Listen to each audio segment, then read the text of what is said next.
quiet room at the university, but it should work fine. If anybody's got any issues sort of in between, please just raise your either virtual hands, or if you can put on your camera, that would be amazing. It's much nicer speaking to faces than it is speaking to screens, but I totally understand that that's not possible for all of you. So please don't worry. Obviously, if you have to switch off, if you have to leave for whatever reason, please feel free to do so. I believe we have about an hour together, which is quite exciting. I'll share my slides in a minute. I just want to sort of see your faces first. Oh, hi, Sue. I see there's some familiar faces as well. Hi, Claire, which is really nice. I have a couple of exercise or activities within the session as well, just to break it up a little bit and stop you from having to listen to me throughout this whole sort of workshop. Any questions, as I said, just please do feel free to interrupt me. This is not me telling you for an hour. This is hopefully a bit of an engaged workshop. So any questions you've got, any comments you want to make, please feel free to either just speak, raise your hand, or even just leave a message in the chat. I'll try to monitor it throughout as well. Sean, if you could help me as well, maybe keep an eye on the chat, that would be brilliant. No problem. Perfect. So let me share. Can everybody see the slides? Yes, yeah. Brilliant. Perfect. So when I first was talking to Shawnee about this work, it was a bit of a, I guess, not towards what I'm doing with my research and an area I'm really interested in. So it's the development of artificial intelligence and how it can be used to actually make workplaces better. The well-being aspect is sort of a crucial aspect that I would like to, I guess, not just touch upon today, but hopefully give you a bit of an overview of what the opportunities are, what can be done in order to use AI to enhance well-being. But one of the thoughts that I thought was really important, or one of the aspects that I thought was really important, is sort of setting the scene a little bit of why we're even here. I don't think we've got enough time, unfortunately, to hear sort of from all of you from an introductory basis. But if you could potentially just pop in the chat sort of what your role is, I guess, that would be really helpful for me.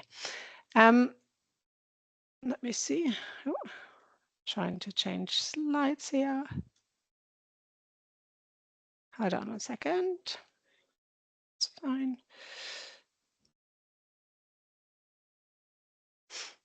Yes. So what we want to do today and what I will cover is sort of some of the social risks, some psychological risks of AI.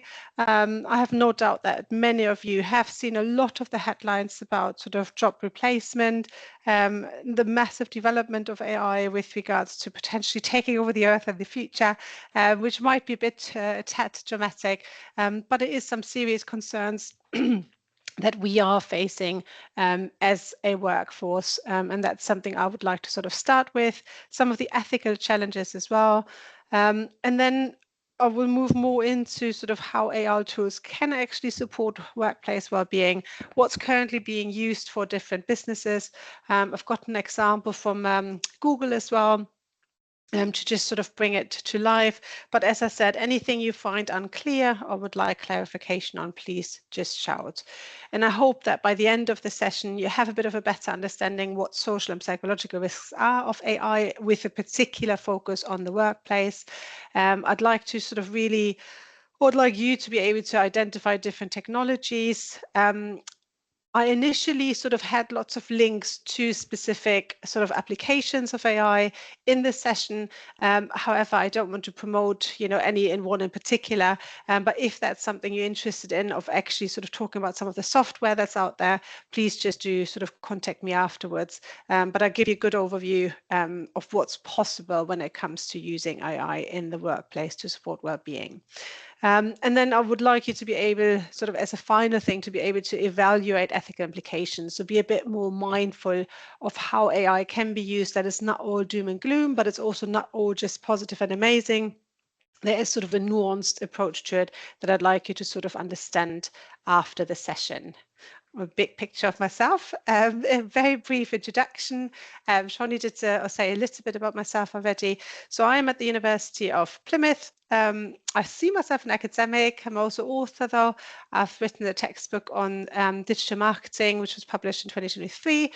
Currently working on the second edition, but it's all about creating responsible digital marketeers. So it's not just a conventional digital marketing book, but it's really a strong focus on how we can make sure that the digital marketeers of tomorrow have an understanding and an idea about the ethical implications of digital marketing. So the second edition now actually really focuses on those ethical implications.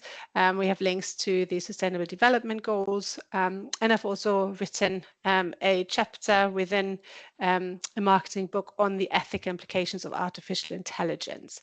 So as you can see, sort of my background is in the marketing fields, but all of my research and all of my consultation is around sustainability communication with a strong focus on net zero. Okay. Not too much about myself, but if you do want to get in touch afterwards, my email address is on here. I'm sure Shawnee was happy to put you in touch as well. I do quite a lot with local businesses, from workshops to consultancy, especially around sort of sustainability communication with the focus on AI there as well, and a sort of avoidance of greenwashing is something I'm quite passionate about. So to start the session from a content point of view, is I always like us all to be sort of on the same page. And if we think of AI as, I wouldn't say a difficult concept to grasp, but there isn't a single generally accepted definition, okay? And that's, I think, one of the really important parts. And this is talking generically about AI rather than just AI in the workplace, okay? But one that I really like is that AI is a technology that enables machines to imitate various complex human skills.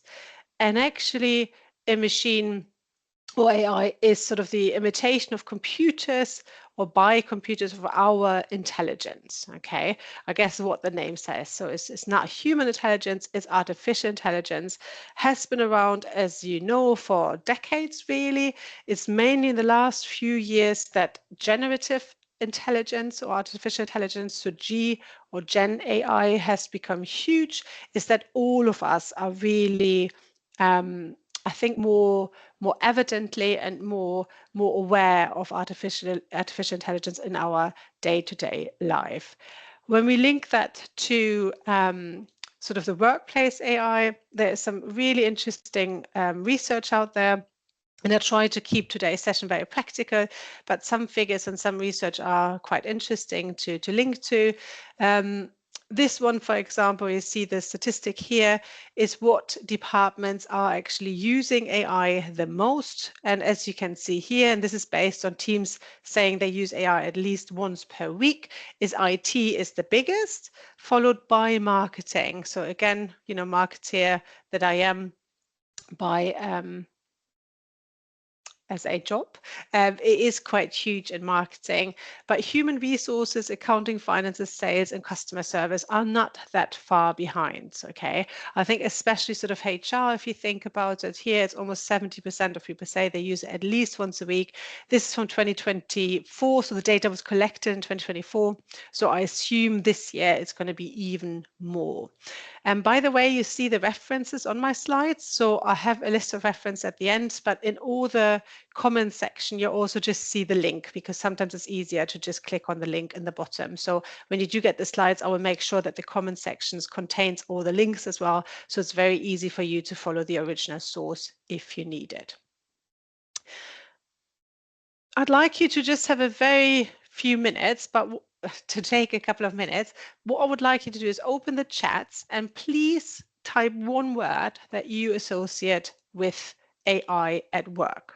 Okay, I don't want to give more instructions. I really want to just see one word for all of you that you would associate with artificial intelligence at work. I give you a couple of minutes to do so.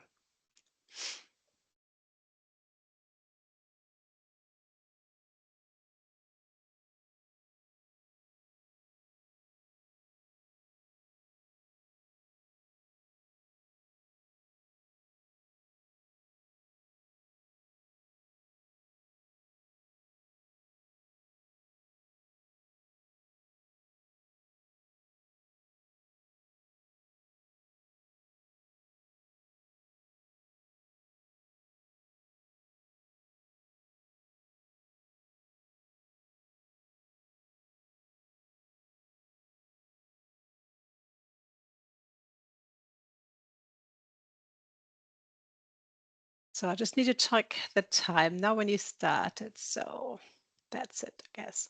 So 10:14. So we see efficiencies, we see data, productivity, facilitation. It's interesting. Assistance, information, data, efficiency again, time saving, help, information, fascinating, reporting. Yeah, really interesting. I think that's the majority of you. So I think there's quite a tendency, that we can see around efficiency, time saving, productivity. So all sort of relatively positive so far, if I can see. Information a bit more sort of generic, but absolutely information, data, I guess, help as well. Information again. So I think is, as you can see, there seems to be quite some positive views rather than the fear that might have been there a while ago, which sets the scene quite nicely for me. So when we do think about the job replacement, and I think when Shawnee and I initially talked, is one of the things that a lot of people still fear and also say the worst is yet to come, which is probably true in a way. There are a lot of sort of statistics that show that it can potentially lead to significant job losses, especially around particular sectors. And one of the ethical issues here is that it's most likely to affect those who are most vulnerable, women, people of color, low-skilled workers the most, which is part or based on the idea that a lot of the tasks that some of the lower skilled workers can do will be easily replaced. And those where, lots of humans were needed, human working hours were needed, can be replaced quite well with AI, probably already to a great extent. And the worry here is that if that is not managed properly, that it could mean that there's an even larger disparity between incomes, poverty, and social exclusion as well. There's one statistic here, according to McKinsey, is that by 2030, 400 to 800 million jobs will be lost, resulting in 375 million individuals need to transition to a different job category. And that's one of the points that I really want to make with this slide, is that there is absolutely that risk. And I'll show you some more sort of a timeline in a minute of how that can pan out in the future. But one of the things that I'd like you to think about is that, yes, it might occur, or job losses might occur, but it is all about how it's managed. It's how we can transition those people who do not need to do those repetitive, time-consuming tasks anymore, because we can outsource that. If you think about all these words that you just used in terms of efficiency and time management, how we can use those people more wisely and their skills, how can we upskill them if they do not have the skills yet, to actually make sure that is not resulting in unemployment, especially those most vulnerable populations or groups, but how we can actually make use of that freed up time, of that additional labor that we will have available as a marketplace, as a workforce, and what we can do with them. So it's, I guess, around changing that mindset. And I know it's probably not going to be you and me who are going to make those decisions, but it is trying to change that mindset from it's going to be horrendous, unemployment is going to be huge, to how can we make or take that as an opportunity to reskill that large amounts of workforce that we will have available, because those tasks that do not require any training or skill can be done by AI.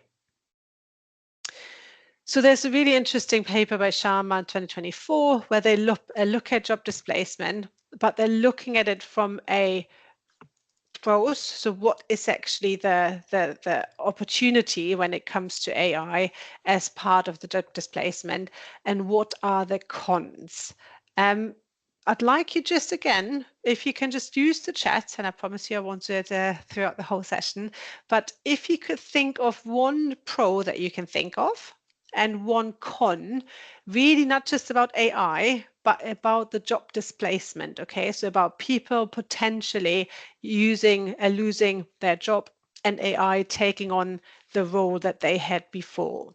Again, I'll give you just a minute or two. If you could use the chat for that, that would be really useful. Don't want to show you.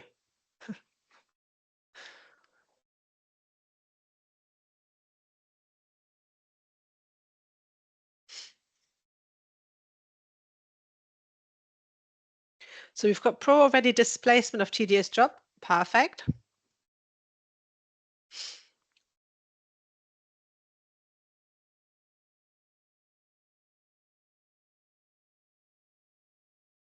And con, reliance on AI instead of human intelligence. Yeah. We've got pro, free up people from mundane tasks and allow for people to work their strength, be more creative. Absolutely, I love that.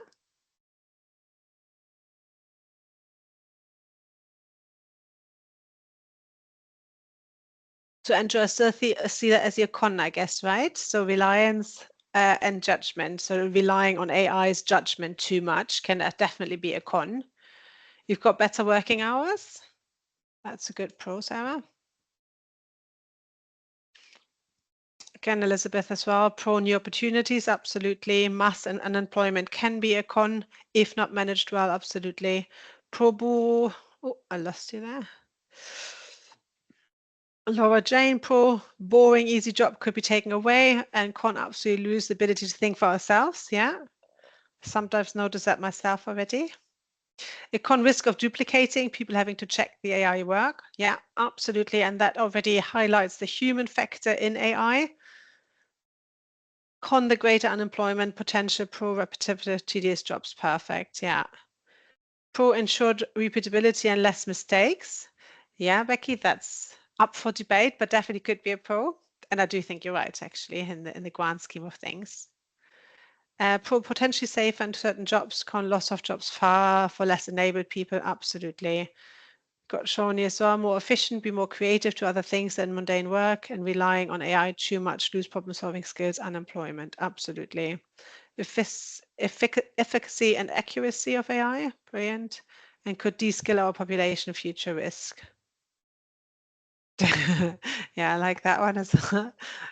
Don't want to click it, not that anything weird is there coming up here. That's funny.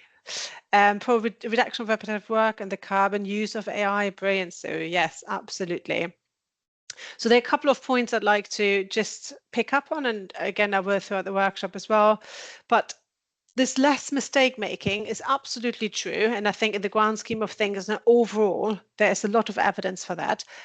But AI still does make a lot of mistakes. And I think no matter which application you're using, you now have the warning by every sort of tech company saying, look, AI can make mistakes, please check. And that's something that, we all need to take into consideration.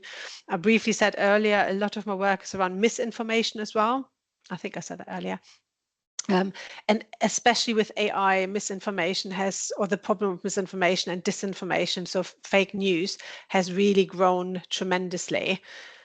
Job losses, we've kind of looked or touched on that already, and we'll do more so in a minute, but you're absolutely right. One of the things I love that you brought out here is the problem of losing the ability to think for ourselves. And I think you see that in some of the sci-fi movies already, this idea that because we're not using our brains anymore, we just become this very lazy blob of a person who doesn't do anything anymore. And I do think, having somebody else think for you is definitely can be problematic in the future. So again, we need to see and think about how we can use our brain in a way that AI can't imitate.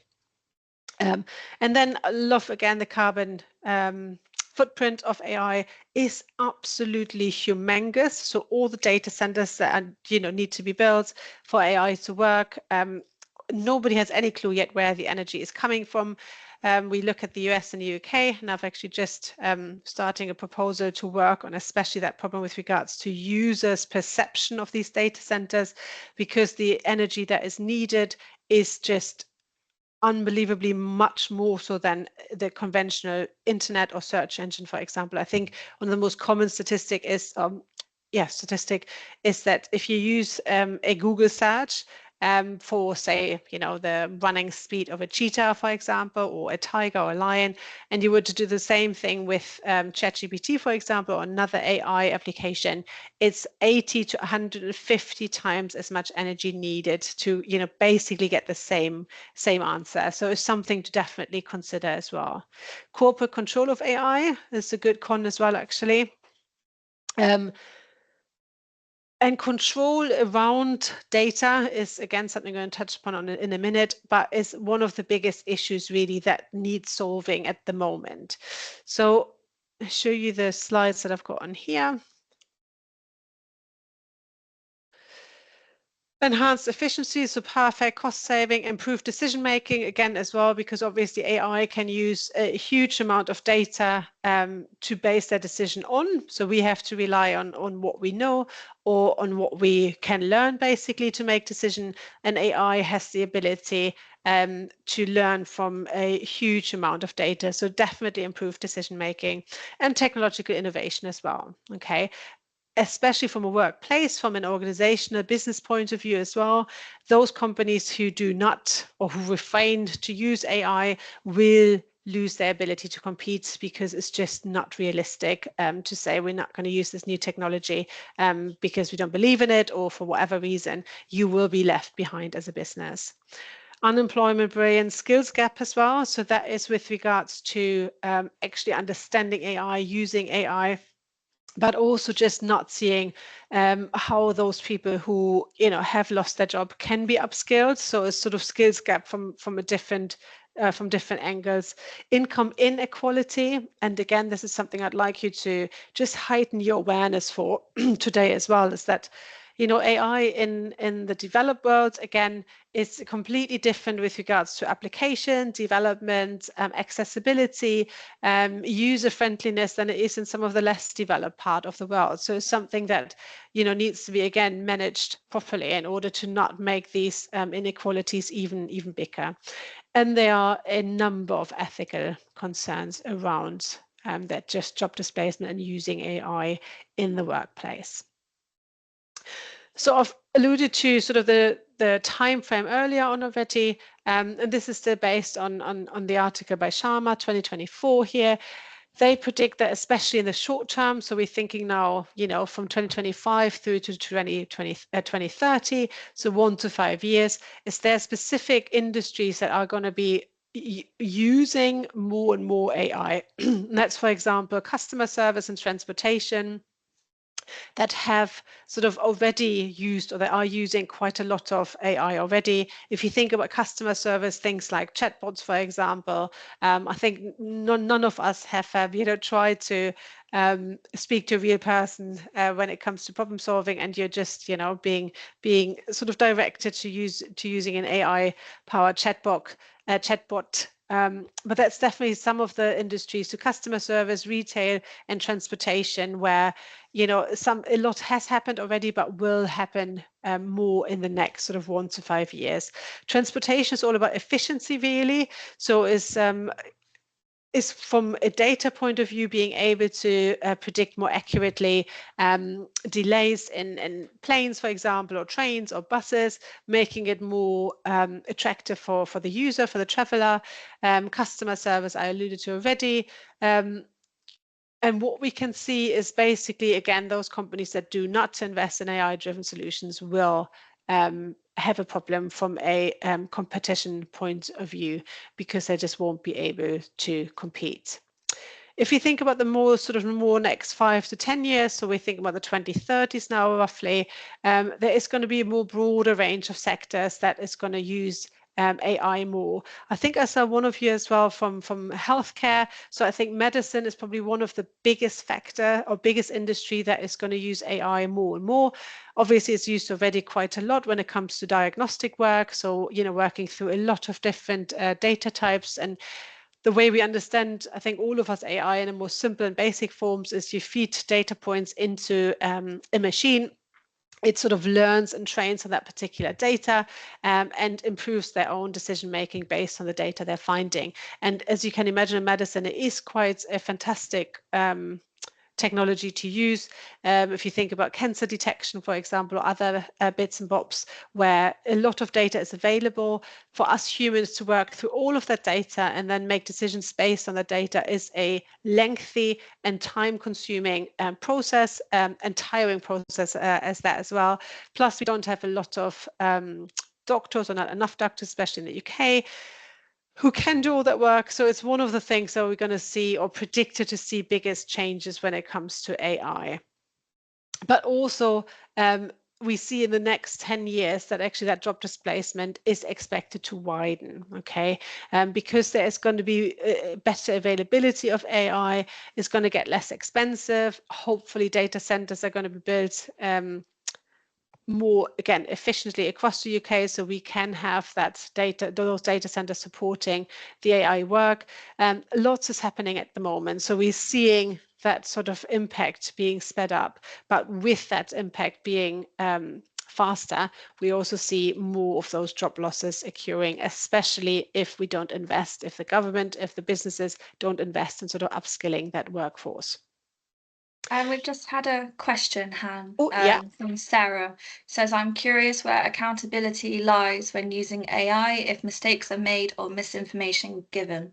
Yeah, and that's a brilliant question. And I will link you to my chapter as well, because I've written a whole part around that, because accountability is something that at the moment is not part of our legislation, let alone, so there are no real policies around it just yet, okay? And that is one of the issues we've got in the UK and in the US as well, actually, that accountability is really an impossible thing at the moment to govern, okay? So people or companies like OpenAI, they have to say that mistakes can happen.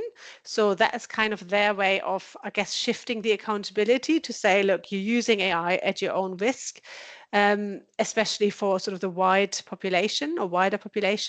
Now, in medicine, again, and I'm no legal expert there, but there might be slight differences that those companies, those AI companies to do provide those services need to give a specific sort of margin of error that is possible. And then it's again the physician, the actual humans that need to double check whether what they found is indeed correct.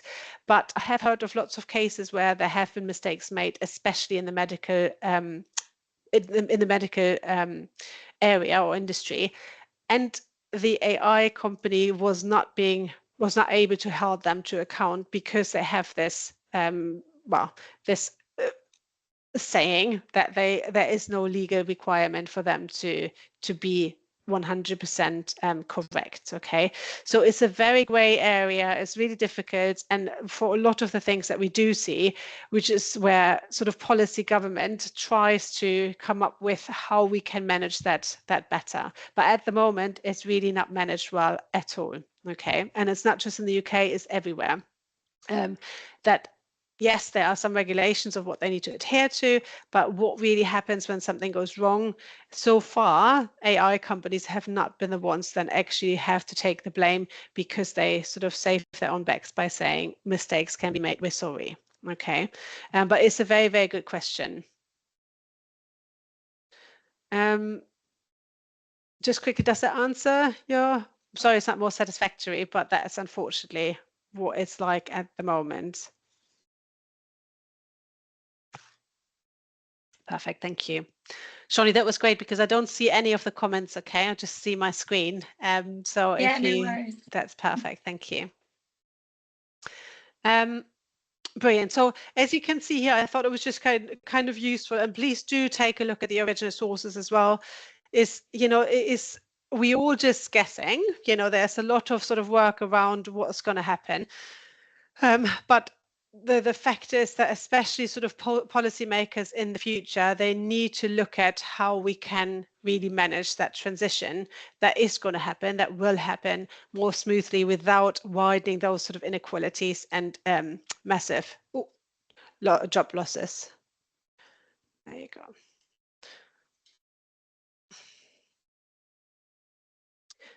Yes. So we still at this sort of social, economic and psychological issues that might arise. Just as I said, I'd like you, and I need to hurry up a little bit, I realize, I'd like you to have a good understanding of what's currently happening. So AI bias is another huge issue, especially when it comes to data, because how AI works, as I said earlier, is learning from a massive amount of data. Now, the data that is available, especially online on the internet, is discriminatory on its own. Okay, so that stems from the simple fact that a lot of the data is produced by a certain elite in the world. Yeah, everybody can produce information online, but the truth of the fact is heavily skewed towards sort of white, westernized people producing that data. And when I say data, I mean literally everything that is online. Okay, yes, we've got sort of well, not a balance, but you know, male, female, but it is the data you can find online is not fair in itself. And if you now think, and I'm not just talking online, but that's sort of the vast majority where AI gets its data from. And if you now think you're going to feed that data that is inherently biased already into this huge machine that is trying to make sense of the data, decision making will be discriminatory. Okay, it might be or is unintentional. It's not that AI in itself, you know, is discriminatory, but it is that the data that it can work from is not sort of fair, equally produced. A very simple example I like to give here is, and there's been lots of studies done as well, but if you were to look for engineering roles, for example, just on Google or ChatGPT or wherever, you know, so whether it's just the internet or AI, you're going to be, if you then look at images, you're going to get pictures of a white male middle-aged man, right? So it still might be the truth that the vast majority of engineers are white and middle-aged, but that's not what it should be, and that's not the reality anymore either. Okay, but that data, because you know that's what Google perceives to be, is the white male middle-aged man to be an engineer. Okay, so and that's the problem with AI, that the data it's got available is actually not fairly distributed, fairly created. So we need to be careful that what AI is learning from is not actually making decisions based on that data that isn't completely fairly produced or a fair reflection of what our world looks like. I put an overview here, which is quite nice because it just shows, you know, if you've got discriminatory data, you then have AI working on it. It will be using or will be biased based on what that data tells us. Basically, it will lead to application injustices. So, you know, if you think about convictions, for example, AI is used in the what is it called? Legislative in the legal system quite a lot, where it would look at, you know, the likelihood of somebody to offend in the future again, for example. And if that bias towards, you know, using things like skin color or socioeconomic background into account, it might give a less favorable outcome. Okay. And actually, if you look at the real world, you know, there are a lot of inequality and discrimination. So again, that links back to the data that AI can use. So it's just something to be aware of. Another issue is the black box problem. And you might have seen this before. Even the developers themselves, that apply sort of use AI or develop AI application, a lot of them don't know exactly what's going on within that black box, just because the computer, so it's artificial intelligence, is learning from its data, is learning from large language models or with large language models. So it's doing its thing and then something happens, right? So we've got some input, got things that are happening within that black box, and then we've got some output. But understanding that is really difficult. And this is based on research from Ferreira and Montera, which really, and I really highly recommend reading the article, because what they've done is they've just looked at using AI in a decision-making process. So they say the problem around the black box thinking around AI is that if you are in a position, manager, whether it's HR manager or any other role really, and you're using the data and the information you're getting from the help of AI, if you need to make decisions based on that data, you need to know how AI came up with this particular outcome. Okay, and this is just reflected in this show. Is basically you've got the AI developer on the left-hand side, the A there. They design and develop the AI systems. You've got the decision maker in the middle. The decision maker has to use those information that they're getting, part of the AI apparatus that has happened, and they're going to make decisions that have an impact on society. Okay, but if the decision maker doesn't understand how AI works, we're going to have an issue, and that decision that's going to be made is going to be really difficult to justify to society or whoever those are that are going to have an impact based on that decision or based on that decision maker, if that person cannot understand how that decision has been concluded. So basically what has happened in that AI black box. Okay, and I'll give you a solution in a minute actually. There are some more numbers here. They're based on 7,000 people that have been asked about the use of AI in the workplace. And why I put this up here, and this is something that came out on your chat already as well, is that the vast majority agrees that humans need to be involved at every phase of AI is used to ensure quality products and services. Okay, and I think that links back to the accountability that Sarah asked about as well, is things like here 69% of workers say that a human worker needs to be involved every step of the way to ensure the quality of the work. 50%, so still half of the workers say they have processes in place that dictate some form of human review of AI work. And I think especially in the medical example I've given earlier, that's the same. Okay, so we can't just trust and rely on AI getting it wrong. We need to have that human input. And I think that's what the vast majority does agree on here as well. Here again, 69% of workers would trust workplace AI software more if human review of its outputs were mandatory. Okay. There are some differences between the generations, and I had to put this little information bit on the left, what generation is or correlates to which age. It said that if you, as you can see, millennials, so that's actually my age group, so between 30 and 45, see AI influencing their job the most. So 70% overall say they're looking for ways to grow their AI skill, but 75% of the millennials, so you see for all three here about the usage of AI and the recruiting as well, is the millennials, so that group sort of 30 to 45 who agree the most, or most of those who agree. And the baby boomers, the oldest, so 60 to 79, are sort of less, more or least to actually say that AI is essential when it comes to usage or in the recruiting or skills section. Now, a lot of them probably won't work anymore, but it's just an interesting reflection to look at how sort of AI within or influencing job and career has different perceptions across the different generations. So we talked about briefly AI influencing those career trajectories. What I'd like to do is really move on to the AI improving workplace well-being. Okay, and there has been a paper by Garcia Madurga in 2024. Again, I've got a link in here as well, that reviewed studies that have taken place between 2019 and 2023 that looked at especially the specific role of AI in improving workplace well-being. Okay, and they came up with these different options based on this paper. So there is a lot around mental health monitoring when it comes to actually having employees get their data collected by these AI functions to look at employees' mental health, but also physical, which we're going to be talking about later. But that's one of the applications, and I'll talk to you in more detail in a second. AI is used quite a lot in a workplace well-being context to provide emotional counseling and support. So things like chatbots specifically for workforces within a business can be a very great way of providing emotional support and counseling employees as well. And I'll show you evidence in a minute. Just bear that in mind for now.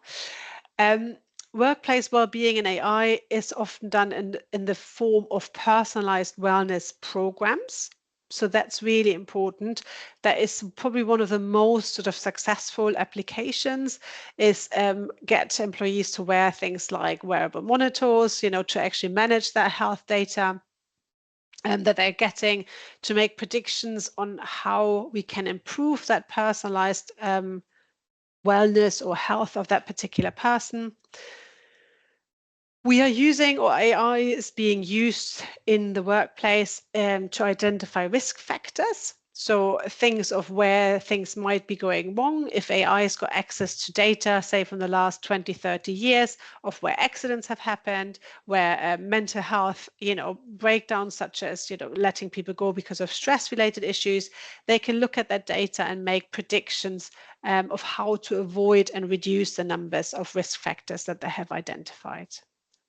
And then we've got training and development. So that's a large area as well where AI can be used in the workplace well-being section. Okay, in particular, sort of trying to identify where training needs to happen, but also again using things like chatbots and automated applications to train employees perfectly.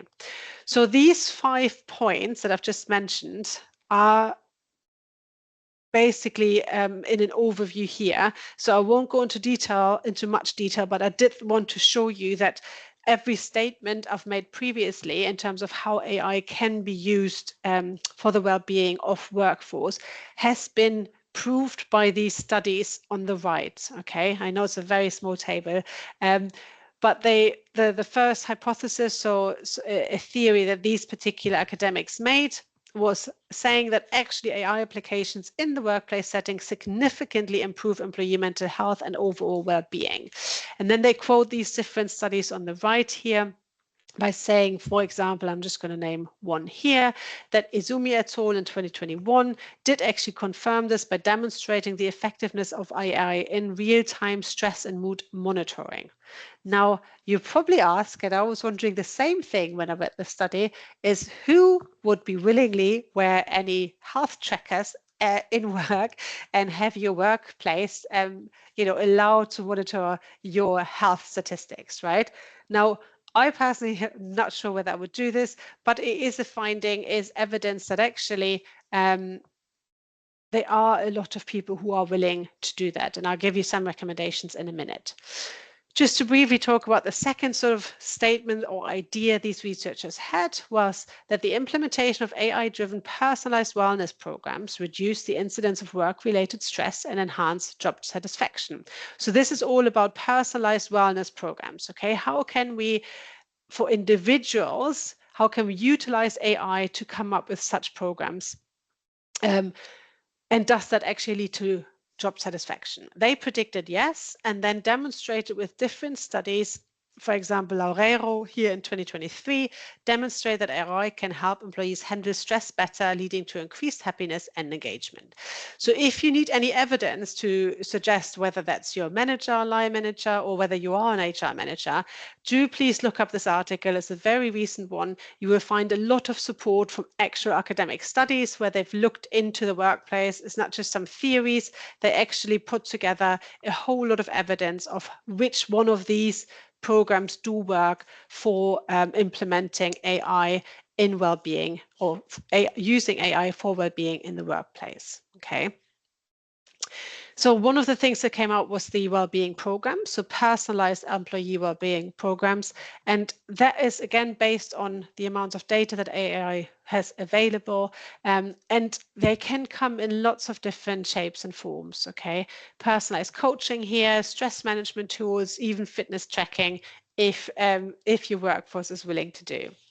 So there are lots of opportunities with these well-being programs. It's about the ability to personalize health and well-being offerings. So if I identifies that a particular part of the workforce isn't happy for whatever reason, some specific offerings can be made to that group, whether it's a group or an individual. So it's something that can be sort of quite practical and useful as well. It can also flag potential health concerns and alert employees to take preventative measures. Now, there are issues, and I briefly touched upon them a minute ago. These are some articles, I think it was The Guardian and a different paper that says that Amazon is using AI surveillance in all of their sort of packaging and warehouses, and they've tried to sue Amazon, because they said actually what they've done is very intrusive and they don't like being surveyed all this time. So it's one of those things, as I said earlier, there's definitely that sort of thinking of how likely are people to want to be monitored, even if it might be for their benefit, which in this case wasn't the case, because it was around efficiency and identifying where probably people could work harder.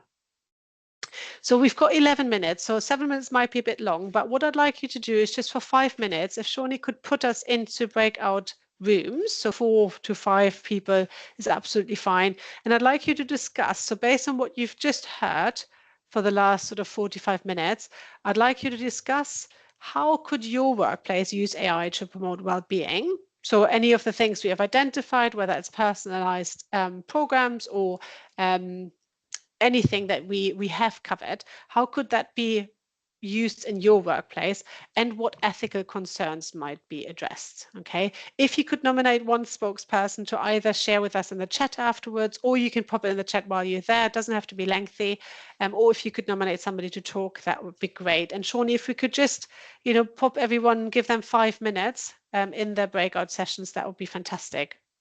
Yeah, no worries. I'm creating the rooms now. So thank you. We only have a couple of things sort of to summarize afterwards anyway, so we should be able to finish well on time. Brilliant. Might want to make a copy of the question. So just prompt 1 and prompt 2, just think about how it can be applied in your workplace. So AI to promote well-being, and what ethical concerns must be addressed. Okay.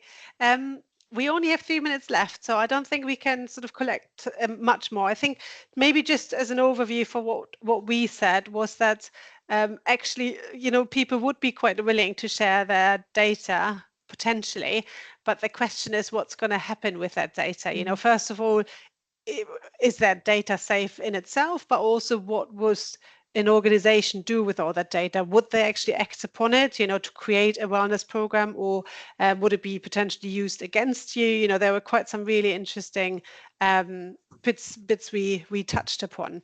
I hope you find that useful. So what I want to do is just to summarize is some of the sort of best practices, okay? And this is now based on an AI-driven employee well-being program, but I think generally if how AI can be used from a well-being point of view within a workplace, okay? And I think some of the issues we've just mentioned is this not knowing what's going to happen with your data would be anticipated by actually, you know, starting with a clear and well-defined program goal. Okay, so if your company or place of organization says, you know, we would like to monitor all of these health data from you to be able to deliver ABC. Okay, to be able to give you that program, to be able to sign you up to the gym, to be able to give you emotional support or mental health support, whatever that might be. The second one is involving employees in the design implementation. So rather than saying as an organization, we've got this amazing well-being program delivered through AI, however, you know, you're just going to do it. So this top-down approach, that's not going to work. It should be a co-creative design implementation. So this is what we think about doing. What is the workforce saying? What are the employees saying? And thirdly, make sure that the right data and infrastructure is there to support the program as well. I think we've all seen in the last couple of weeks places like M&S and Co-op and have lost some of or had a data breach. So really making sure that companies have that data protection in place is crucial. And obviously should prioritize that privacy there.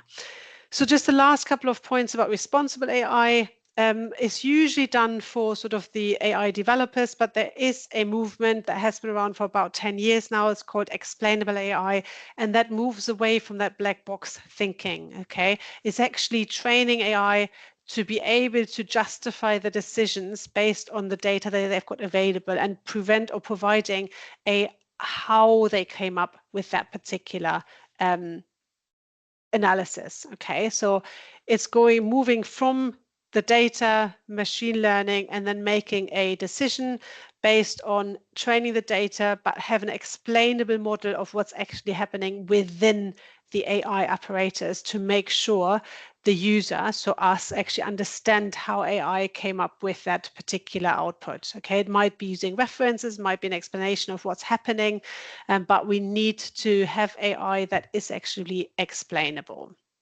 There are some core principles. I won't go into detail there.